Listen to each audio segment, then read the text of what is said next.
Imagine sitting in a classroom where the teacher refuses to give you answers. Instead, every question you ask is met with another question. You're not given facts to memorize or notes to copy. You're invited into a battlefield of ideas, where the only weapon is reason. Now imagine this happening not in some futuristic progressive school, but 2,500 years ago in the streets of ancient Athens. This is the story of Socrates, a man who didn't write a single book, yet rewrote the purpose of education forever. Welcome to Unfolding Journey, where we explore the people, ideas, and moments that change the course of history. If you're fascinated by philosophy, history, and the deep questions behind human progress, you're in the right place. Let's dive into how Socrates transformed not only how we learn, but why we learn in the first place. Before Socrates, education in ancient Greece was primarily functional. It aimed at producing effective citizens, warriors, craftsmen, and orators.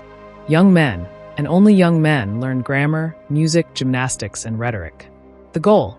To serve the city-state well, to speak convincingly in courts, and to live up to the ideal of the kalos kagathos, the beautiful and good citizen. Teachers, known as sophists, were the intellectual elite. They taught the art of persuasion, not necessarily truth. They believed knowledge was relative, and being able to win an argument mattered more than being right. Then came Socrates. Socrates was born in Athens around 470 BCE. He was not a wealthy man. He didn't write.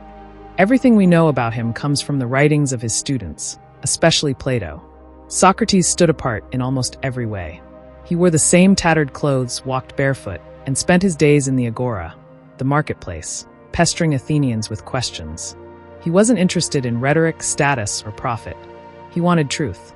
He would ask, what is justice? What is courage? What is goodness? And when people answered, he would break their answers down through relentless questioning, revealing contradictions and forcing them to rethink what they thought they knew. This approach, now called the Socratic Method, wasn't teaching in the traditional sense. It was intellectual midwifery. Socrates didn't pour knowledge into students' minds. He drew it out of them. The Socratic Method is not just a way of asking questions. It's a radical shift in the purpose of education. Instead of filling students with content, it challenges them to examine their assumptions.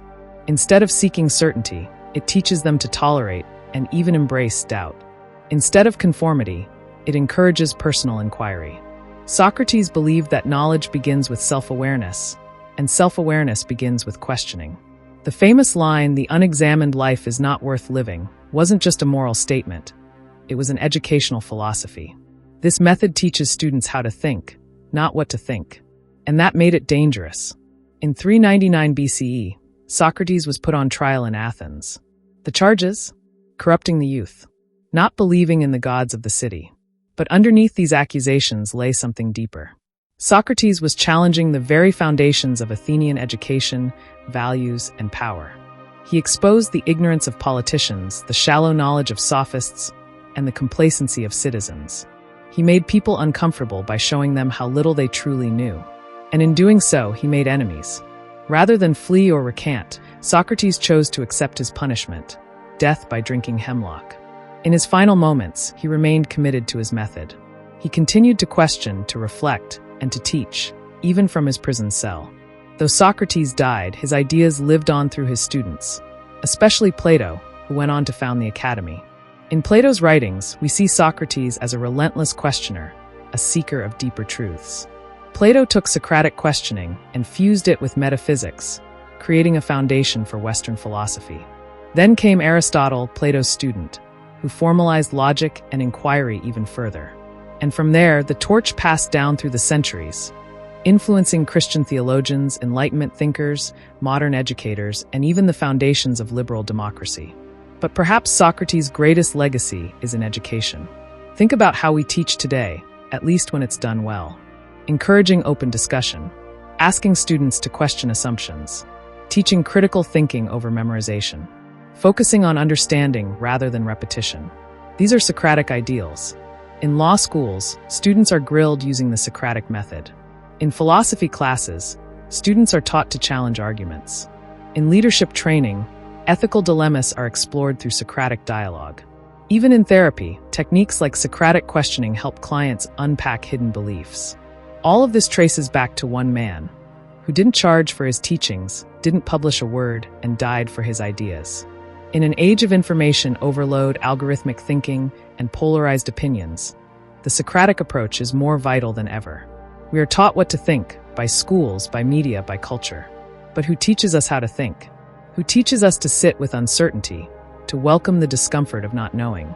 Socrates reminds us that education is not about answers. It's about inquiry. Not about control, but about freedom.